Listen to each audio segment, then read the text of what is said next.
প্রিয় ভাইরা, জিলহজ মাসে ইবাদতের গুরুত্ব এত বেশি, বিশেষ করে জিলহজ মাসের 1 থেকে 10 তারিখে আল্লাহর কাছে ইবাদতের ফজিলত, গুরুত্ব, মাহাত্ম্য এত বেশি এবং আল্লাহ এত খুশি হন।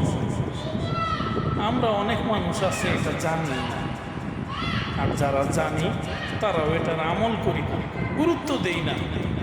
মনে করে থাকি যে মুসলমানরা ঘটা করে ইবাদত করবে শুধু রমজান মাসে, কিন্তু রমজানের বাইরেও জিলহজ মাসে ইবাদত আল্লাহ তাআলার কাছে 1 থেকে 10 তারিখের দিনের আমল যে শ্রেষ্ঠ আমল, এটা আমরা জানি না। এটা আমাদেরকে পালন করতে হবে, আমাদের গুরুত্ব দিতে হবে, বেশি বেশি আমল করতে হবে, দান সাদকা, আল্লাহ তাআলাকে স্মরণ, জিকির আজকার, রোজা, নফল নামাজ, বেশি বেশি ইবাদতের মধ্যে থেকে আমাদের সময় কাটাতে হবে।